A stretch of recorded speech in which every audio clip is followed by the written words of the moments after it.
भारत का संविधान सबको ये हक देता है कि जो मूलभूत सुविधाएं हैं सरकार उनको लोगों तक पहुंचाए ज़मीनी स्तर पर। और मूलभूत सुविधाएं क्या होती हैं?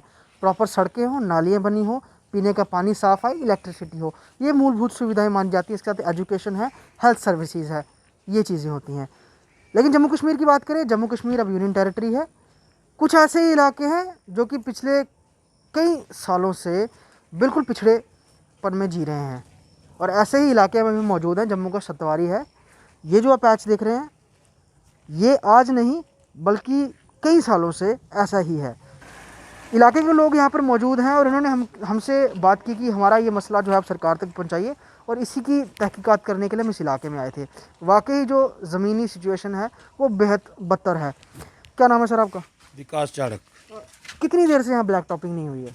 यहाँ कम से कम 10-12 साल हो गए, 15 साल। इस दौरान कई बार इलेक्शन हो गए, तो जब इलेक्शन के समय वोट मांगने के लिए नेता आते हैं, चाहे वो कोई भी नेता हो, किसी भी पार्टी से हो, तो क्या वायदे करके जाते हैं वो?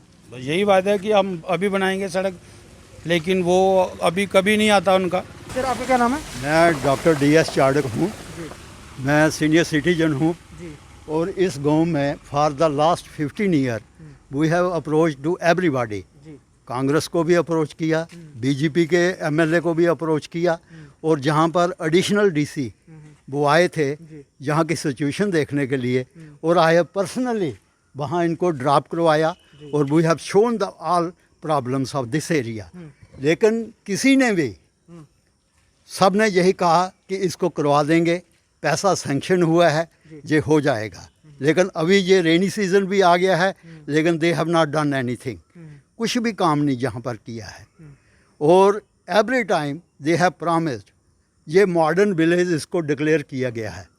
यहाँ पर मीटिंग हुई थी जब ये NC की हुकूमत थी, वो मिनिस्टर साहब जहाँ आए, उनका यहाँ पर बोर्ड लगा हुआ है, इसको डिक्लेयर किया हुआ है मॉडर्न विलेज।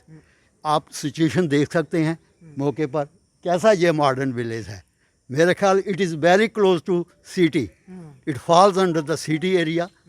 ये म्यूनसिपल लिमिट के अंडर भी आता है कुछ पोर्शन, लेकिन ये सिचुएशन अगर आप देखेंगे तो मेरे ख्याल किसी भी जगह आपको मिलने के लिए, जहाँ पर ड्रेनेज सिस्टम नहीं है, सब ज़मीन जो जितनी भी आप देखें, कम से कम ज़मींदार जो हैं उनकी कम से कम 8-10 कनाल ज़मीन जो है it is water lost area हो गया। जो जाता है वो पानी सारा ज़मीन में इकट्ठा हो जाता है। They have not cultivated even the agriculture, और गवर्नमेंट कहती है कि हम एग्रीकल्चर को प्रोत्साहन दे रहे हैं। क्या प्रोत्साहन है? सर आपका क्या नाम है? मेरा नाम मदन मोहन शर्मा है। सर आप कितनी देर से इस इलाके में रह रहे हैं? मेरी ये 3rd पीढ़ी है यहाँ की। हाँ, यहीं क्या के सर शुरू से ही ऐसी सिचुएशन रही है? कभी यहाँ पर हालात बदलने की कोशिश तो सभी करने की कोशिश करते हैं, लेकिन हालात बदलते नहीं हैं। कारण चाहे राजनीति का है या दूसरा समाज का कारण है, कोई भी काम करने को तैयार कोई नहीं है। आश्वासन जरूर मिलते हैं, हमारी सरकार आएगी ये करेगी, मेरी सरकार आएगी ये करेगी, लेकिन करने वाला कोई नहीं है। प्रशासन क्या वजह है, क्यों इतना लाइटली लेता है? क्या यहाँ वोट बैंक नहीं है, या फिर यहाँ के लोग अप्रोच नहीं करते हैं ठीक से, या फिर वो बिल्कुल ही दरकिनार कर चुके हैं कि ये बोलते रहेंगे हमने इनका काम नहीं करना है? अपने अपने समय के मुताबिक जो भी राजनेता यहाँ का बना, उन्होंने अपना काम किया और अपना काम करते हुए चले गए।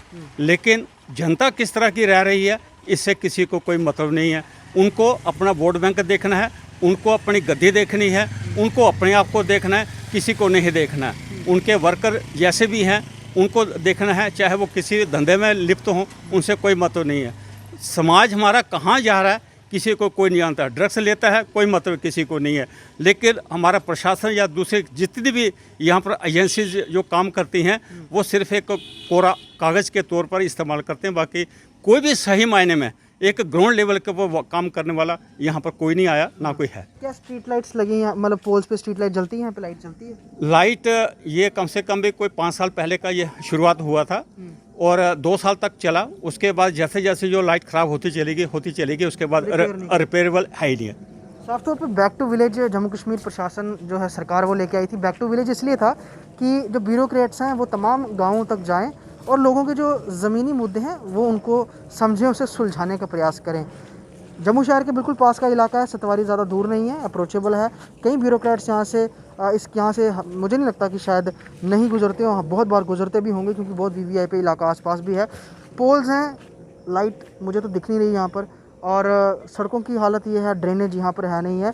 सिर्फ इतने से पैच की बात नहीं है, यहाँ पीछे जब हम स्टार्टिंग से शुरू से जब एंटर हुए थे इस एरिया में, वहाँ से ही शुरू दिख गया था कि अंदर के इलाके का क्या हाल होगा। कोई इस तरह का मुझे लगा नहीं कि सड़क जो है प्रॉपरली है, या फिर हम कहें कि गड्ढों में थोड़ी थोड़ी सड़क दिख रही थी, सड़क तो थी नहीं।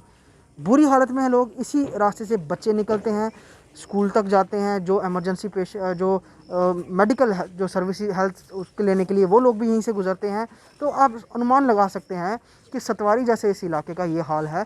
तो आखिरकार जम्मू के रूरल एरियाज़ का क्या इलाका होगा जो फार फ्लंग में है। तो जम्मू कश्मीर एडमिनिस्ट्रेशन जो दावे करती है बड़े बड़े कि हम लोगों को उनके डोर स्टेप्स तक जो है तमाम जो सुविधाएं हैं वो पहुंचा रहे हैं, सरकारी स्कीम्स को पहुंचा रहे हैं, काम कर रहे हैं, लेकिन ये जो एक मॉडर्न विलेज है उसकी ये हालत है, तो बाकी जम्मू कश्मीर के विलेजेस की क्या हालत होगी आप यहीं से अनुमान लगा सकते हैं। वीडियो जर्नलिस्ट पवन शर्मा के साथ ख्वाहिश पटेल, स्टेट टाइम्स जम्मू।